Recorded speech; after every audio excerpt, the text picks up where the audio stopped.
We are going to start our next question. TANZA. It is relevant with the weighted average cost of capital. TANZA company currently has the following source of finance at 31st December 20x6. Capital structure and its nominal values, means par values, have not changed for many years. These are the nominal values. Ordinary shares are currently trading at market value is 5.55 per share and have a nominal value of zero point 0.5 per share. An ordinary dividend of zero point 0.5 per share has currently recently been paid. The directors have indicated that a dividend of zero point 0.9 will be paid on 31st of December 20x7. Tanza company dividend and the share price have grown steadily at 6% per year for several years and are expected to continue to do so. Each loan note has a nominal value of $100 and currently trading at 108.51. On 31st of December 20x9, investor holding convertible loan notes may convert the loan note into ordinary shares. So now we have the convertibles. If they choose not to do so, loan notes will be redeemed at a nominal value on 31st of December 20x9. Tanza Company Corporation tax rate is 15%. Tanza needs to raise a further 200 million of long-term finance, and directors have been discussing whether this should be borrowed debt or raised by issuing new share capital. Finance is needed quickly for a new project.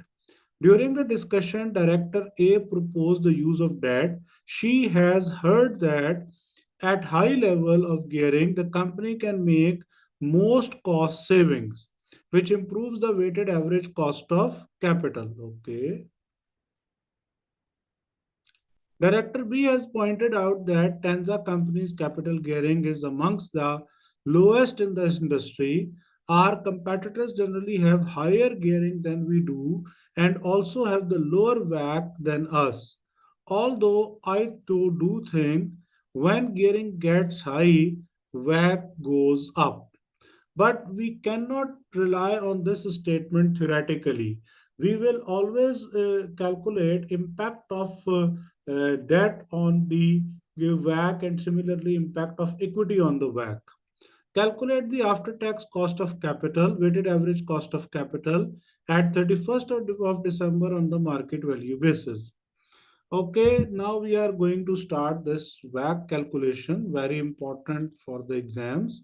It can be asked by the examiner in section C. So whenever you are calculating WACC, I will suggest you to follow this pattern. First of all, write here capital item.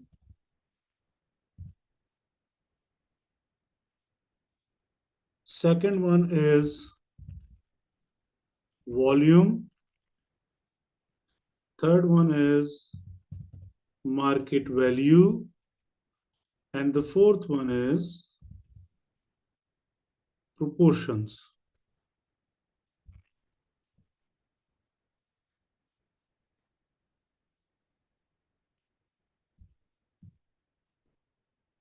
So starting from ordinary shares, volume is what? $50 million. And the par value is what? 0.5. 50 divided by 0.5. So the 100 billion is the loan notes volume. Second one is, sorry, 100 billion is ordinary shares. Second one is convertible loan notes.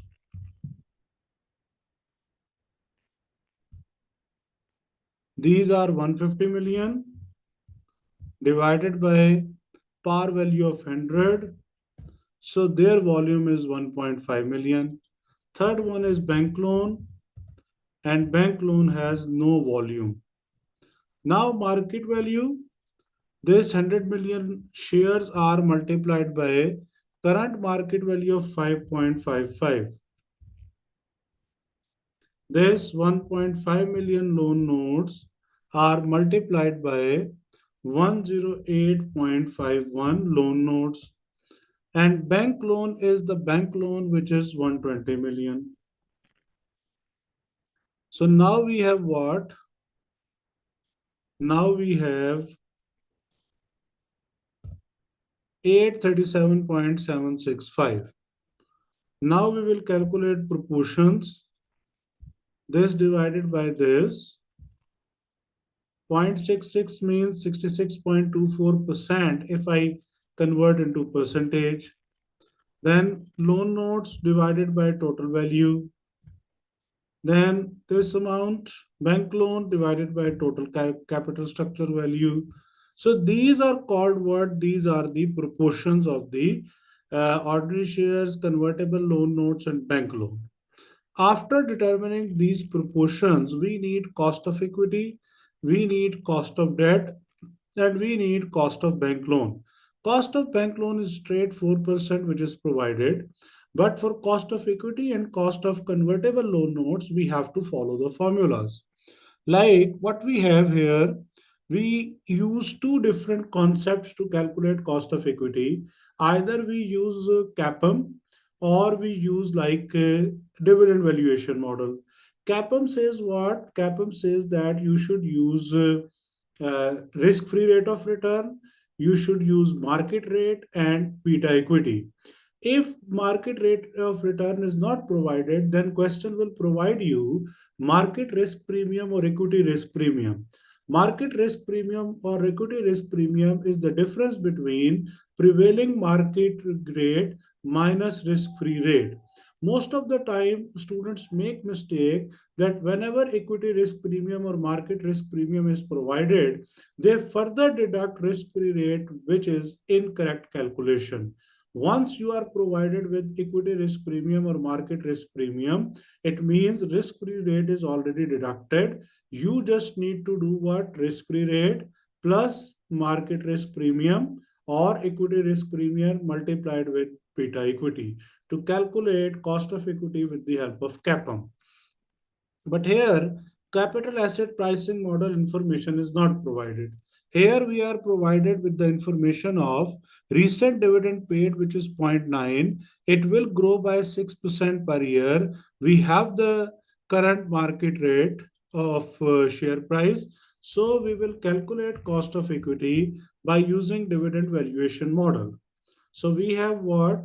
We have recent dividend of 0.9, which is multiplied by what? 1.06 divided by what? Divided by share price,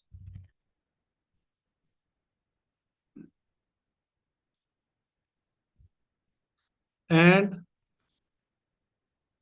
plus what? Plus growth rate.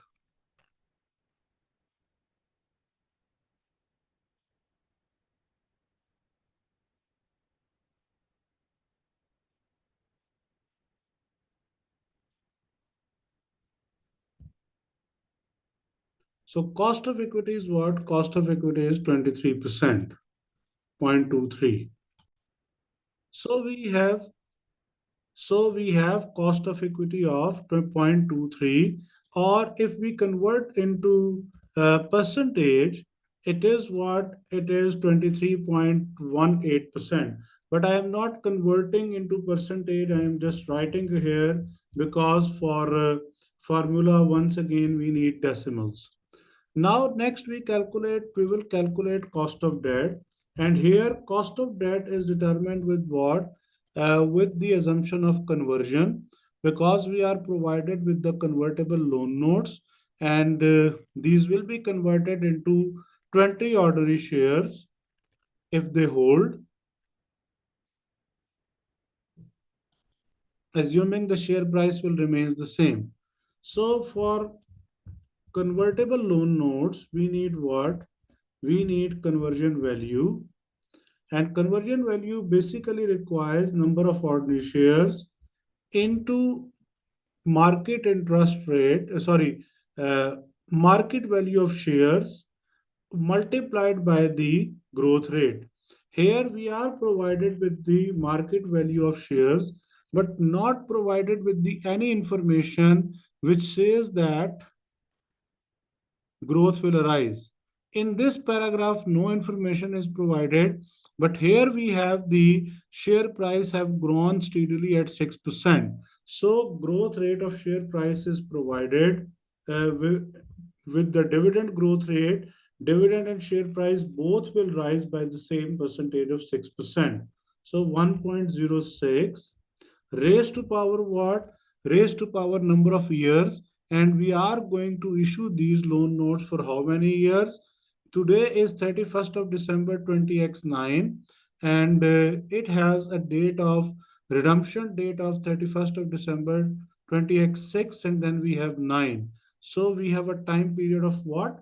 We have a time period of 3 years. So conversion value is 132.280. Now I will make the table years, net cash flow, present value at, assuming 5%, first present value. So we have what? Years, 0. We have 1. We have 1 till 3. And lastly 3. Sorry, no need of 1. In year 0, we have market value. Here we have annuity value of interest.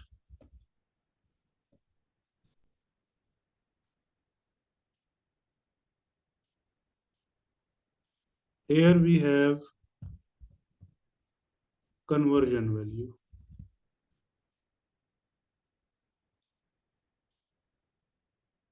Market value is 108.51.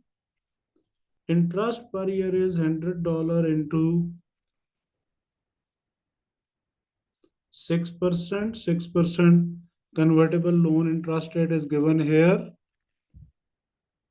Conversion value is 132.20.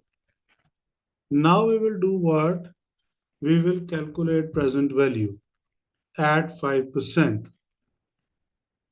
So we need what? Annuity factors and present value factors. As we know that in year 0, it will remain the same.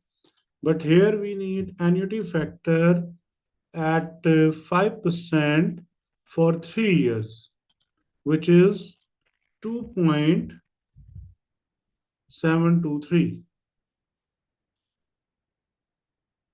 And then we need present value factor at 5% for third year. At 5% for third year, which is 0.864. So now we can calculate market value. Sorry, not the market value, net present value. So we have net present value. Net present value of or NPV of 22.0488. Next is what? Now we will calculate another net present value, but definitely not at 5%, at 15%. So present value at 15%. So now we need change in annuity factors at 15% for 3 years.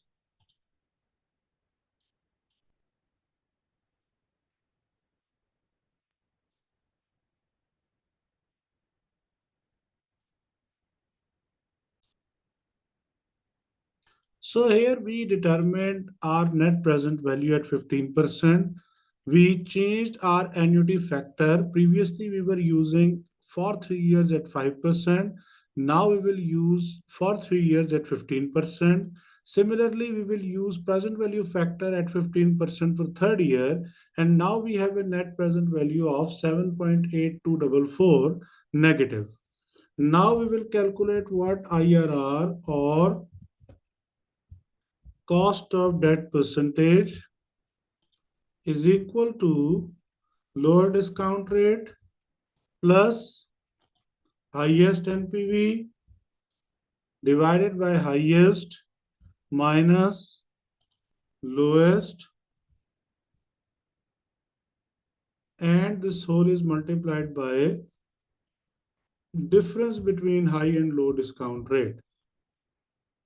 So 12.38% is IRR or cost of debt. It is before tax, not the after tax. We will calculate after tax in WACC formula. So now we are solving WACC is equal to proportion of equity.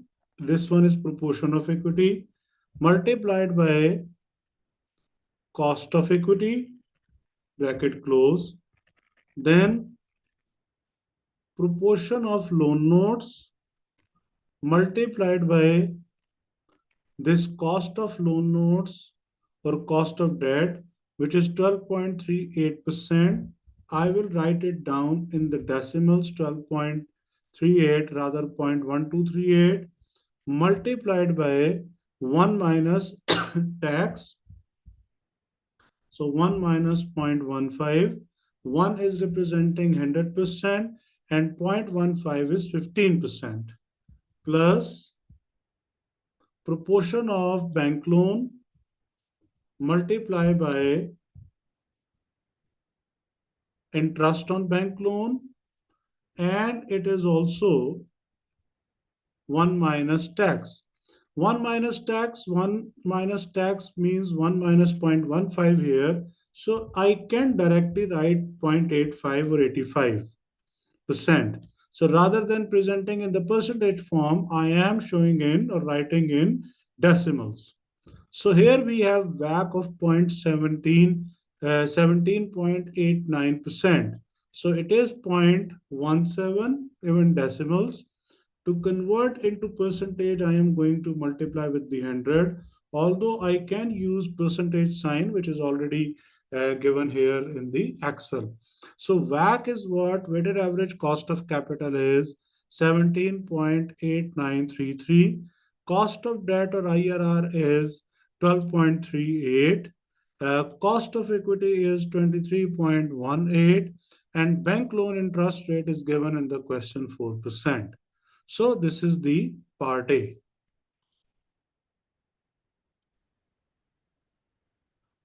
Okay, I think in cost of equity there is a mistake. Point 0.9 is the next year's dividend, which includes 6% growth rate. So if I am going to use 1.106, I should use recent dividend, which is 0.85. If I am going to write zero point 0.9, then I should not use this 1 plus growth rate. So please correct your cost of equity. Now it is changed 22.23. So if I show in percentage, I will write rather 22.23%, and definitely it is changed over here in our WACC, and our WACC has also changed slightly from previous one, which was also 17 point something to 17.26%, right?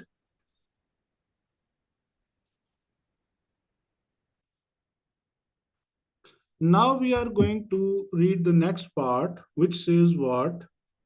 It says there are a few assumptions of the directors, or they are saying that critically discuss with reference to the relevant theory the views of Director A and the Director B on raising new finance. Director A is saying that proposed to use of debt. She had heard that high level of gearing of the company can make cost saving, basically tax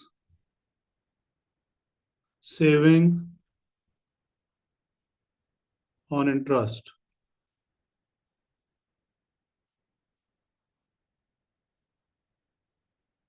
Director B has pointed out gearing is almost the lowest in the industry. Our competitors generally have higher gearing than we do, and also have the and also have the lower cost of capital than us. Although I do think what gearing gets, high WACC goes up. It is true that currently weighted average cost of capital of the company looks high, although we are not provided with the industry information, but under normal circumstances, it looks that it is on a higher side. He is saying that use the relevant theory. So, what is the relevant theory? He is saying that Director A that we should use debt. Basically, there is a theory which says that picking order theory, which says that whenever you are going to raise finance for the business, first of all, always raise or use your retained earnings. Once you are completely done with your retained earnings, but still you need finances, then you should go for the long term loans. Because when you are going to borrow long term loans, you have to pay lower issue cost in comparison with the equity. Similarly, when you are going to issue loan notes or bonds or borrowing loan, your interest percentage will be fixed every year, irrespective of increase in the profit. But if you are going to issue shares, as long as their profitability will rise, you have to increase your dividend expense.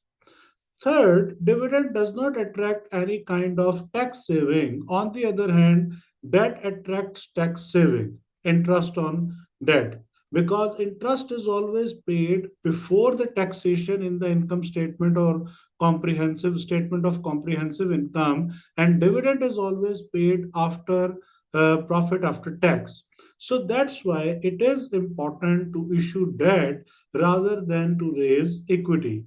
And then pecking order theory says that when you are done with the debt, but still you need more funds, then you should issue shares or equity, because issue cost of the equity is higher than the issue cost of debt. Secondary, there is no tax saving on the dividend. Third, you have to increase your dividend expense every year if your profitability is rising.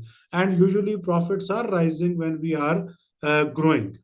Second important concept with respect to debt over here is that what would be the impact of debt or equity on the weighted average cost of capital. This is something which is tricky and important to understand. Suppose that if a company is going to issue long-term loans either from bank loan or either from loan notes or either from bonds. Now, whenever you are going to issue loan or borrowing loan, you are going to increase your financial gearing. And remember one thing, whenever you are going to raise your financial gearing, it will increase your financial risk of the company. Whenever there will be increase in financial risk of the company, there will be increase in demand from the shareholders that companies should increase their cost of equity. So, to compensate this rise in risk, that shareholders are going to bear more risk, so now they are asking for the more return. So, company needs what? Company needs that more interest will attract what? Tax. But on the other hand, there will be rise in cost of equity.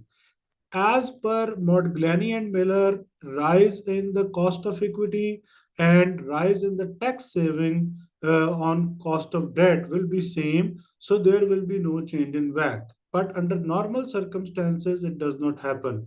Usually, we observe that whenever there will be rise in debt, there will be rise in financial gearing and rise in financial risk. Shareholders will ask for higher compensation to bear that risk. And usually cost of equity is a cost for the company, is an expense for the company in a simple language, is greater than the tax saving on bond. Tax saving on bond is an income for the company in the simple language. So expense is usually greater than the income whenever we are going to borrow loans. So in this case, it is expected that overall WACC will rise.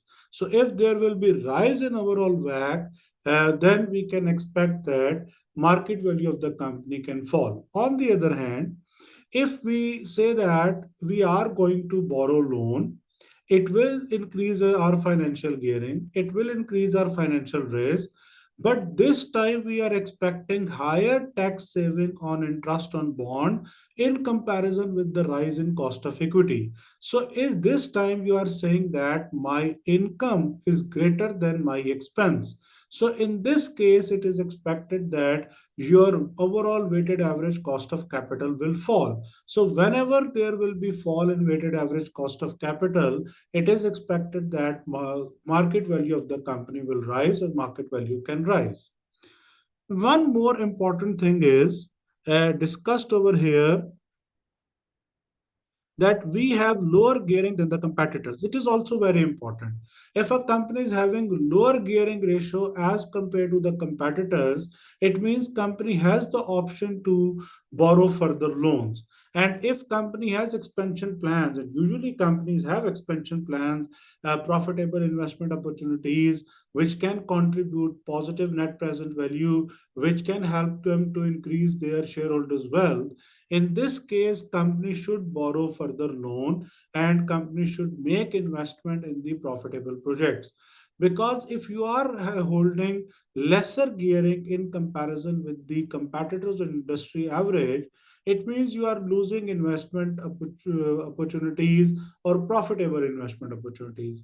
So that is advisable that companies should maintain their financial ratios as compared to industry averages. There is no need to go for unnecessary improvement in comparison with the industry average. Similarly, with respect to gearing ratio, where you have quality non-current assets which you can provide as a mortgage to the bank, as a guarantee to the bank, and you can attract loan. In this case, usually credit rating of the company is considered good, and maybe interest will be slightly lower as compared to others. So directors B suggestion is not bad, and company can follow the suggestion of the director B if they have any profitable opportunities. So this is relevant with the this part. Discuss two other factors for TANZA to consider in making the decision to raise debt finance or equity finance. Whenever you are going to raise debt, one very important factor is tax saving on the interest.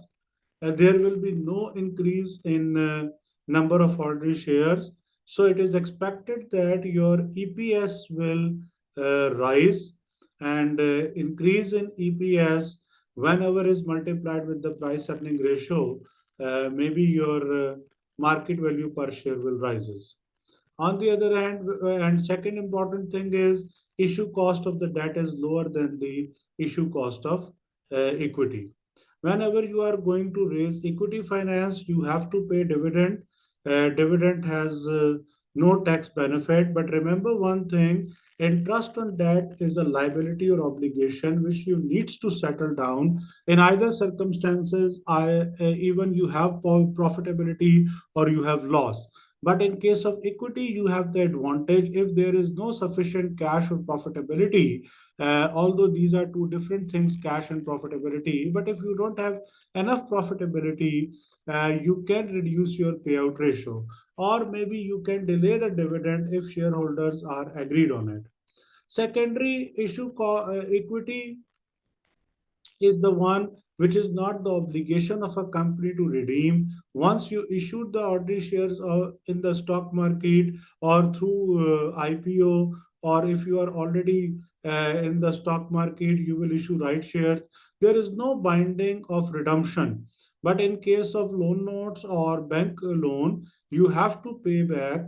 In case of bank loan, usually there are regular repayments, and in case of loan notes, there will be lump sum payment at the time of redemption. So It is also considerable factor in case of equity. There will be no repayment of equity or ordinary shares, so no cash outflow will arise in near future after 3 years, 5 years, or 7 years. So these are the factors which needs to consider. But more importantly, whenever companies are going to make decision, they consider the effect on gearing and interest coverage. If their gearing ratio and interest coverage will remain as per industry average or better than industry average, even if they are going to borrow loan, then there is no harm in it. But if due to loan, gearing ratio is rising significantly, interest coverage is going to weaken significantly, then no need to borrow loan. Then company should raise equity, because equity reduces financial gearing, and probably it will reduce interest cover, improve interest cover as well, because after investment there will be rise in profit before interest and tax. So these are the factors which needs to be considered. Here he was saying that two other factors. So the focus of the two other factors is what? One is interest coverage and the other one is financial gearing. Apart from the other factors which we discussed earlier, like issue cost, like fixed interest payment, like obligation of the loan, and tax saving on the interest, and no tax saving on the dividend. So this is the whole answer of next two parts for 6 and for 4 marks.